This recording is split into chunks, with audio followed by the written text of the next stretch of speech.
Welcome to hit TV. నేను మీ నిర్మల. మరి ఈరోజు మన హిట్ టీవీ స్టూడియోలో ప్రముఖమైన వ్యక్తి ఎవరు అంటే మరి సోషల్ అనాలిసిస్ట్ రజనీ రమ గారు. తెలియని వాళ్ళు ఎవ్వరూ లేరు. తను మన సొసైటీలో ఏం జరుగుతుంది, అసలు ఎటు వెళ్ళిపోతుంది మన సమాజము, ఆ వీటికి సంబంధించి చాలా బాగా మోటివేషన్ చేస్తారు. అలాగే లైఫ్ కోచ్ అని కూడా చెప్పుకోవచ్చు. ఎందుకంటే తను చెప్పే ప్రతి మాట కూడా ప్రతి ఒక్కరికి ఒక ఇన్స్పిరేషన్గా ఉంటుంది. ప్రతి ఒక్కరు కూడా నిజంగా చెప్పాలి అంటే ఒక తప్పుడు దోవలో వెళ్తున్న వాళ్ళు కూడా రాంగ్ రూట్లో వెళ్తున్నాం కదా అని వాళ్ళకు వాళ్ళే అవేర్నెస్ తెచ్చుకొని మళ్ళీ ఎలా మార్చుకోవాలో మా జీవితాన్ని అని కూడా చాలామంది మార్చుకున్న వాళ్ళు ఉన్నారు. అందుకే ఈరోజు మన హిట్ టీవీ స్టూడియోలో మన ముందు ఉన్నారు. చాలా విషయాల మీద మాట్లాడే అవకాశం ఉంది కాబట్టి, ఎందుకంటే ముందుగా మన భారతీయ మహిళల సాంప్రదాయం ఎలా ఉంటుంది, వాళ్ళకిచ్చే గౌరవం ఎలా ఉంటుంది, ఇవన్నిటిపైన కూడా మనం అడిగి తెలుసుకునే ప్రయత్నం చేద్దాము. నమస్తే మేడం. నమస్తే. ఎలా ఉన్నారు మేడం? ఫైన్. నువ్వు ఎలా ఉన్నావు? నేను చాలా చక్కగా ఉన్నాను మేడం. ఈరోజు మా హిట్ టీవీకి వచ్చినందుకు మనస్ఫూర్తిగా ధన్యవాదాలు. ముఖ్యంగా మేడం, మీ స్పీచ్ విన్నా, మీరు చెప్పే ప్రతి ఒక్క మాట విన్నా చాలామంది కూడా వాళ్ళకు వాళ్ళు మిమ్మల్ని ఇన్స్పిరేషన్గా తీసుకొని ఎంతోమంది మోటివేట్ అవుతున్నారు. అలాంటిది అంటే ఒక మహిళగా మీరు అలా వెళ్తూ ఉన్నారు. అలాంటిది ఇప్పుడు మన భారతదేశం మొత్తం మీద కూడా మహిళలకు ఒక అవమానం జరుగుతుంది. అవును, వాస్తవంగా చెప్పాలి అంటే ఆ రోజున పహల్గామాలో జరిగిన దాడిని ఉద్దేశించి భర్తలను చంపేసి భార్యలని వార్నింగ్ ఇవ్వడం కూడా జరిగింది ఉగ్రవాదులు. వెళ్ళి మీ మోడీకి చెప్పుకోండి, మీ పసుపు కుంకాలను దూరం చేశాము అని చెప్పేసి. ఈరోజు చూసుకున్నట్లయితే ఇంకా రెచ్చగొట్టే ప్రయత్నం చేస్తూ ఉన్నారు. రెచ్చగొట్టే ప్రయత్నం కూడా ఎలా చేస్తూ ఉన్నారు అనంటే, మీ భారతదేశంలో మహిళలకు భర్తలు లేని మహిళలు ఎవరైతే ఉన్నారో వితంతువులకి మేమే భర్తలుగా ఉంటాము అని చెప్పేసి ఒక రెచ్చగొట్టి ఆత్మాభిమానాన్ని దెబ్బతీసే విధంగా పోస్టులు పెడుతూ ఉన్నారు సింధూరం దిద్దుతూ. పాకిస్తాన్ అంటేనే ముస్లిమ్స్, మరొక ముస్లిమ్స్ వాళ్ళ భార్యలకు కావచ్చు, వాళ్ళ ఆడవాళ్ళకు కావచ్చు, ఇతర ఆడవాళ్ళకు కావచ్చు, కుంకుమ అనేదే వాళ్ళు అసలు ముట్టుకోరు, పెట్టరు. సింధూరం అనేది వాళ్ళు దిద్దరు. అలాంటిది భరతమాత నుదుటిన సింధూరం దిద్దుతూ మీకు భర్తలుగా ఉండబోతున్నాం అంటున్నారు. దీని గురించి మీరు ఏం చెప్తారు? ఇలాంటి విన్నప్పుడు ప్రతి మహిళ కూడా ఉడికిపోతుంది అనమాట. అది బాధే కావచ్చు, కోపమే కావచ్చు, అవమానమే కావచ్చు, రోషమే కావచ్చు. ఇది ఇది ఖచ్చితంగా రెచ్చగొట్టే విషయాలే, మాటలే. ఇంకా చెప్పాలంటే వాళ్ళ కసి తీరటం లేదు. ఏమి చేయాలో చేతకాక ఇలాంటి మాటలతో వాళ్ళ కడుపులో బాధని దుగ్ధ అంటారు కదా, దాన్ని తీర్చుకోవడానికి, కసి తీర్చుకోవడానికి నోరిచ్చాడు కదా దేవుడు. ఆ నోటితో ఏమైనా చేయొచ్చు. ఇప్పుడు తుపాకీతో కాల్చలేనప్పుడు మాటలు దానికన్నా పవర్ఫుల్గా ఉంటాయి. అది ఉపయోగిస్తున్నారు వాళ్ళు. అంటే ఇప్పుడు ఆపరేషన్ సింధూర్ జరిగినప్పుడు కూడా మనకి ఎంతమంది భర్తల్ని కోల్పోయారు. అదృష్టం బాగుండి అప్పుడు చాలా తక్కువ మంది వెళ్ళారు. ఎందుకు అని అంటే, నాకు తెలిసి అక్కడ పర్మిషన్స్ లేవు ఆ ఏరియాకి. పర్మిషన్స్ లేకపోయినా సరే వెళ్ళిన కొద్ది మందికి ఏం ఇన్ఫర్మేషన్ అక్కడ దొరికింది అని అంటే, పర్వాలేదు ఓపెన్ చేశారు వెళ్ళొచ్చు అనేది ఇన్ఫర్మేషన్ వాళ్ళకి అక్కడ దొరకడం వల్ల కొంతమంది ఆ ప్లేస్కి వెళ్ళటం జరిగింది. ఎక్కడైతే స్విట్జర్లాండ్, మినీ స్విట్జర్లాండ్ అని చెప్పుకుంటారో ఆ ఏరియాకి వెళ్ళాలి. సో వాళ్ళు దురదృష్టవశాత్తు కొంతమంది వెళ్ళారు. కొంతమంది అంటే మనకి ఎక్కువే, కానీ కంపారిటివ్గా చెప్పాలంటే ఇంకా ఎక్కువ మంది వెళ్ళాల్సి ఉండిందేమో అక్కడ. సో ఈ కొంతమంది మాత్రం వెళ్ళిన వాళ్ళంతా అట్లా బలైపోయారు. అంటే దాదాపు 30 మంది 25 మంది వరకు భర్తల్ని కోల్పోయారు. That Hindus. పిల్లలు పాపం తండ్రి లేని వాళ్ళు అయ్యారు, ఆడవాళ్ళు ఏమో భర్త లేని వాళ్ళు అయ్యారు. ఇంకా నేను చూసింది, నేను విన్నది గతంలో కూడా, నేను కూడా జమ్మూ కాశ్మీర్ అనేక సార్లు వెళ్ళాను. సో అక్కడ బొట్టు పెట్టుకుంటే చాలు ఇరిటేషన్ వాళ్ళకి. సో మన వాళ్ళు అక్కడ ఉన్న వాళ్ళు ఇచ్చే సలహా ఏంటంటే, బొట్టు పెట్టుకోకుండా బయటకు వెళ్ళాలి. బొట్టు పెట్టుకోకుండా ఒక్కవేళ బొట్టు పెట్టుకుంటే అలాంటి సంఘటనలు ఎదురైనా ఎవరైనా మన వైపు ఇలా చూస్తున్నా వెంటనే తీసేసేయని చెప్తారు మన వాళ్ళే మనకి చెప్తారు. బొట్టు తీసేయమని చెప్తారు. ఎదుర్కొన్నాను కూడా నేను ఆ సిచ్యువేషన్స్. అంటే ఒక నల్ల చుక్క పెట్టుకున్నా కూడా ఆ ప్లేస్లో ఏ చుక్క పెట్టుకోవద్దు, తీసేయాల్సిందే. ఇంకా అంటే అది మన భూభాగం. ఒక ముస్లిం వాళ్ళలాగా వెళ్ళాలి. ఇంకా మాట్లాడితే వీలైతే, ఇష్టమైతే, కుదిరితే పైట కొంగో చున్నీయో ఉంటే తల మీద నుంచి ముసుగేసుకుంటే ఇంకా సేఫ్ అన్నమాట.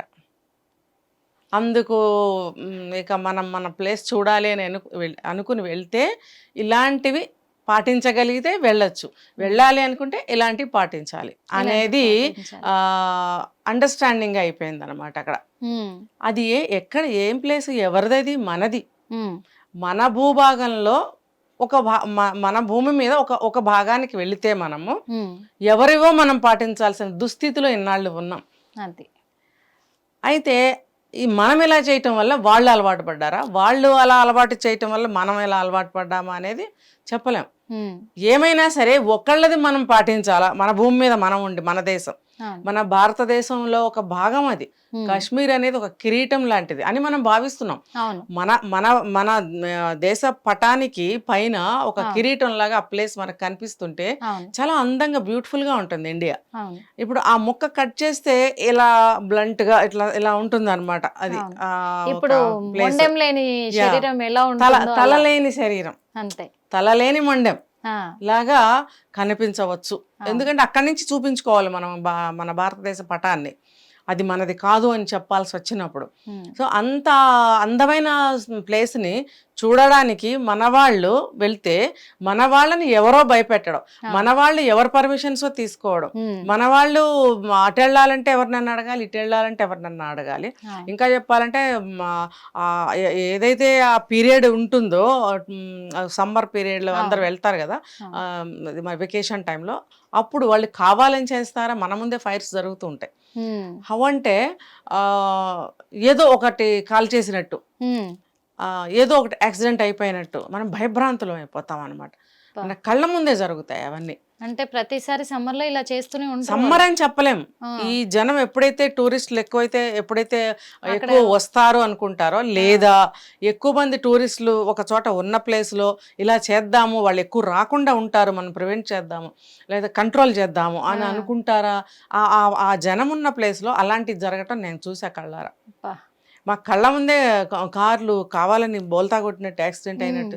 అంటే వాళ్ళు భయపెట్టేస్తూ ఉంటారు, ఇక్కడికి రావద్దు అని ఇండైరెక్ట్. అది కాపాడుకోవడానికి వాళ్ళ ప్రాణాలకి తెగించి చేస్తున్నారా అంటే ఇది నా డౌట్ మాత్రమే, నేనేం కన్ఫర్మ్ చేయట్లేదు, కానీ జరిగాయి, చూసాం కళ్ళారా.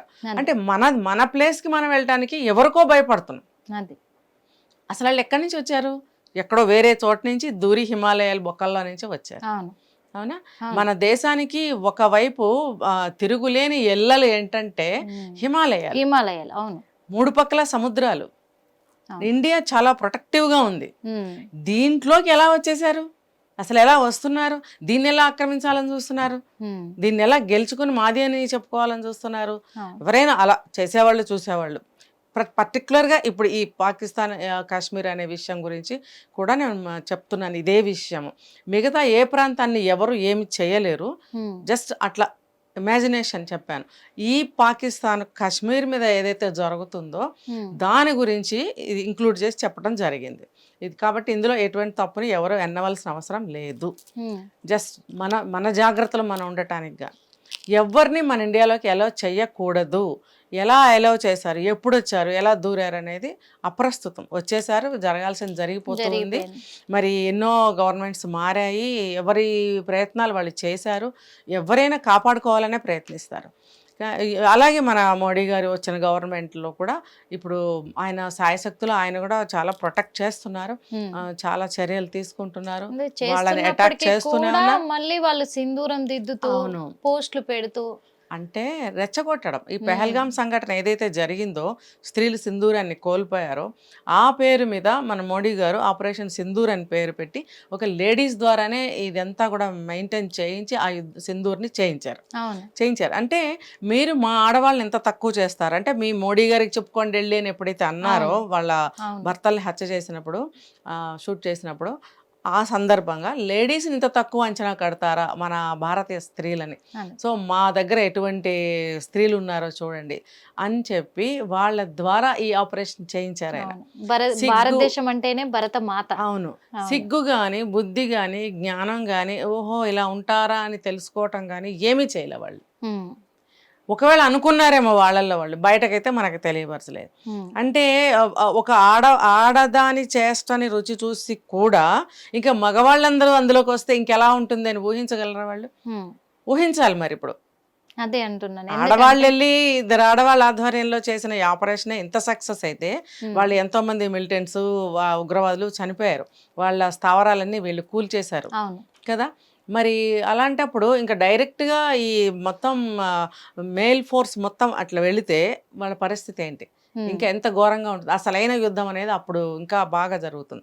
కానీ ఇన్ ఫ్యూచర్ కూడా ఏదైనా చెయ్యాలి అని అంటే ఈ ఫిమేల్స్ని పంపిస్తామని కూడా ఒక స్టేట్మెంట్ ఇచ్చారు మనకి. అవును కదా, అప్పుడు ఇంకా చూడాలి, ఇంకా చాలా బాగుంటుంది. మీరు అన్నట్టు ఒక 5% ఈ ఆపరేషన్ సింధూర్ ఎఫెక్ట్కి వాళ్ళు అలా అయిపోతే ఇంకా అసలైన మిగతా 95% యుద్ధాన్ని కానీ వీళ్ళ యొక్క పౌరుషాన్ని కానీ వాళ్ళు చూస్తే ఇంకా వాళ్ళు ఫ్లాట్ కాదు, ఇంకా వాళ్ళు దేనికి పనికిరారు. ఇప్పుడు ఆడవాళ్ళని ఇప్పుడు వీళ్ళు మగవాళ్ళు చనిపోతే లేకపోతే ఇంకా మేము చంపేస్తే చనిపోతే మీరు భర్తలను కోల్పోతే మేమే మీకు సింధూరాన్ని పెడతాము అని అంటే ఇందులో నాకు ఒక పాయింట్ తట్టింది. మీ మతాచారం ప్రకారం నువ్వెలా సింధూరం పెడతావు, నువ్వెలా పెడతావు? మేము వచ్చి చెప్తాం నువ్వు మీ వాళ్ళకి పెడతావా అని, పెట్టు అని పెడతావా? నీ దాంట్లో లేని ఆచారాన్ని వేరే వాళ్ళకి నువ్వు ఎలా చేస్తావు? అది ఎలా యాక్సెప్ట్ అవుతుంది? మీ దేవుడు ఒప్పుకుంటాడా? మీ మతాచారాలు ఒప్పుకుంటాయా? అంటే నువ్వు తెలిసి మాట్లాడావా, తెలియక మాట్లాడావా? మీ మతానికి నువ్వు అన్యాయం చేస్తావా? నీ మతానికి వ్యతిరేకంగా అధర్మంగా అన్యాయంగా వెళ్తావా? ఇప్పుడు ఎవరి మత ఆచారాన్ని వాళ్ళు అంత భక్తిగా అంత గౌరవంగా పాటిస్తారే, నువ్వెలా సింధూరం పెడతావు? రా వచ్చి పెట్టు, నీ వాళ్ళు ఊరుకుంటారేమో. అంటే కాదు, నేను సవాల్ చేస్తా, మీ వాళ్ళే ఊరుకుంటారా? వాళ్ళు ఊరుకుంటారా వచ్చి పెడితే? అదే ఇంకొకటి మన భారతదేశ సాంప్రదాయం ఏంటంటే మన భారత మహిళలకి ఒక భర్త ఒక భార్య, ఇది సాంప్రదాయం ఆనాటి నుంచి ఈనాటి దాకా కూడా. కానీ ముస్లింలల్లా వాళ్ళు ఇష్టం వచ్చినన్ని పెళ్లిళ్ళు చేసుకుంటారు. అలా ఉద్దేశించి కూడా వాళ్ళకంటూ ఒక సాంప్రదాయం అంటూ ఏడవలేదు కాబట్టి ఇలా ఏమన్నా రెచ్చగొట్టే ఇది చేస్తున్నారు అని కూడా మనం అనుకోవాల్సి వస్తుంది. అంటే ఇప్పుడు వాళ్ళే డౌన్ చేసుకునే పనులు మాటలు చేస్తున్నారు వాళ్ళు. నువ్వు భక్తిగా గౌరవంగా ఏదైనా చేస్తే దానికి ఒక విలువ. మరి ఆ రోజుల్లో షాజహాన్ మరి జోధాబాయిని చేసుకున్నప్పుడు ఆవిడని, ఆవిడ మతాన్ని, ఆవిడ పూజల్ని, ఆవిడ విషయాలన్నిటిని ఎలా గౌరవించాడు ఆయన? అందుకే ఆయన చరిత్రలో నిలిచాడు.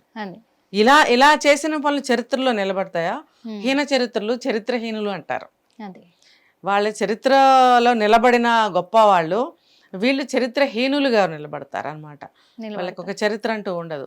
ఇంకా ఈ మాటతో మన భారతీయులు ఆడవాళ్లే కాదు మగవాళ్ళు, పిల్లలు, పెద్దలు అందరూ కూడా అందరికీ కూడా పౌరుషం రావాలి.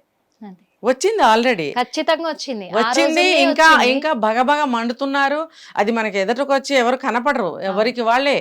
నిజం. ఇంకా నేను ఈ సందర్భంగా చెప్పేది ఏంటంటే ఎవరైతే బొట్టు పెట్టుకోరో మన ఇండియాలో పెళ్ళే, మనకి ఉయ్యాల్లో ఉన్నప్పటి నుంచి బొట్టు పెడతాం మన ఆడపిల్లలకి.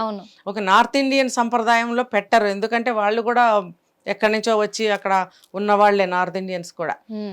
అసలైన భారతీయులు అంటే కింద ఉన్న వాళ్ళందరూ కూడా నార్త్లో వాళ్ళు మరి కొంచెం చెప్తారు. సో అలాంటప్పుడు ఇప్పుడు అక్కడ కూడా పెట్టుకుంటున్నారు.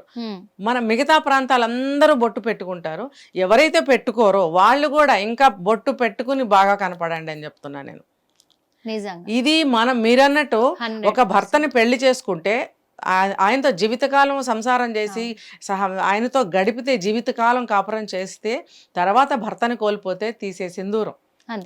అంటే ఆయన ఉన్నంత వరకు ఒక భర్తనే యాక్సెప్ట్ చేసి ఆయననే బొట్టు రూపంగా ధరించి బ్రతికే స్త్రీలు ఉన్నారు ఈ భారతదేశంలో.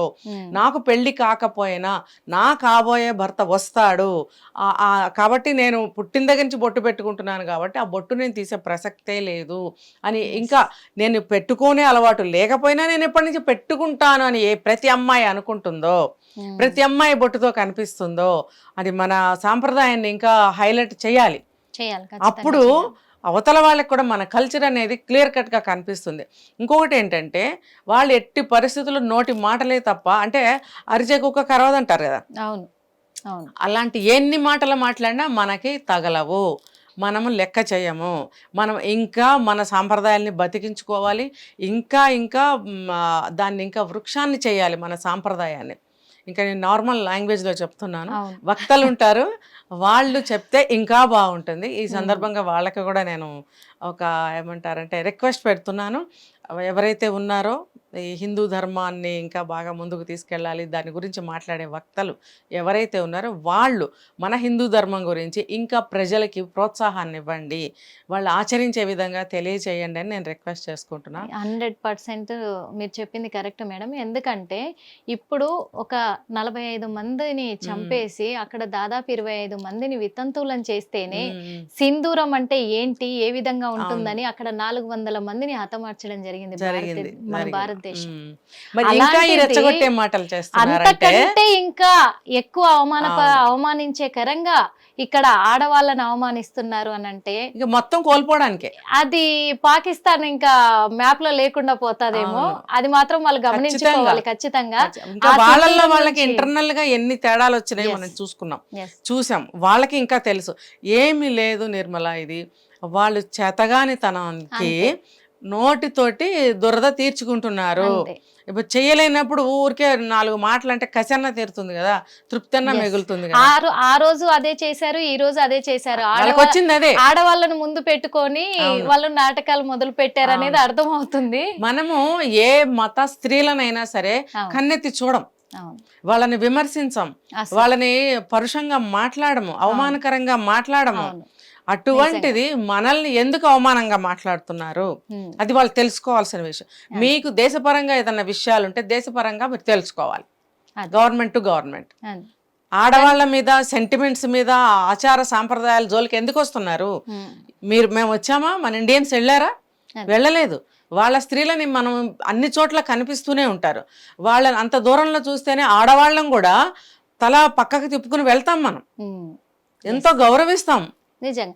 ఎందుకంటే ఇప్పటికే వాళ్ళకు సగం అర్థమైపోయింది ఆడవాళ్ళ కోపం కట్టలు తెంచుకుంటే ఎలా ఉంటది అని చెప్పేసి. ఇప్పుడు ఇంకా రెచ్చగొట్టారు, ఇప్పుడు సునామీయే సృష్టించబోతున్నారు అనేది కూడా వాళ్ళకు. ఇప్పుడు ఈ సందర్భంగా మన దేశ స్త్రీలందరి సపోర్ట్ గవర్నమెంట్ కి ఇంకా ఎక్కువగా ఉంటుంది. ఖచ్చితంగా ఉంది మేడం. ఎందుకంటే ఇప్పటికి కూడా నరేంద్ర మోడీ గారు ఆర్మీకి రావాలి అనిపిస్తే సామాన్య ప్రజలకు కూడా యూత్ కి మేము సపోర్ట్ చేస్తున్నాము, మేము అవకాశం ఇస్తున్నాము, రావచ్చు ఆర్మీకి అని చెప్పేసి అవకాశం ఇవ్వడంతో చాలా మంది మహిళలు మాకు జరిగిన అవమానం ఇది, మా భారతదేశ మహిళలకు జరిగిన అవమానము, మేము పోరాడడానికి సిద్ధంగా ఉన్నామని చాలా మంది ఇప్పుడు బార్డర్కి వెళ్ళడానికి స్ట్రెంగ్త్ ఇంకా పెరగాలి. జర్మనీలో కంట్రీలో ప్రతి ఇంట్లో నుంచి ఒక సోల్జర్ ఉండాల్సింది, ఒక సైనికుడు ఉండాల్సిందే రూల్.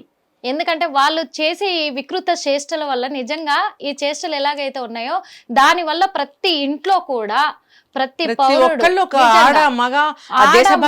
ఖచ్చితంగా రక్తం ఉడికిపోయి మేమున్నాము, సిద్ధంగా ఉన్నాం పోరాడడానికి అని ఈ రోజు బయటికి వస్తున్న దేశభక్తిని పెంచుకోవాలి, ఆ పౌరుషంతో బ్రతకాలి. కాకపోతే లేచిన దగ్గర నుంచి ఆ అక్రమ సంబంధాలు, దొంగతనాలు, ఈజీ మనీ కోసం ప్రయత్నాలు, ఆడవాళ్ళని పటాయించడాలు, ఆ అమ్మాయిలు అబ్బాయిలు, ఇప్పుడు మనం చూస్తున్న దౌర్భాగ్యం ఏంటి అంటే ఇంత జరుగుతున్నా కానీ నరేంద్ర మోడీ గారు యుద్ధాన్ని ప్రకటించడం అనేది అది కరెక్ట్ కాదు. తను సామరస్య సమావేశాలు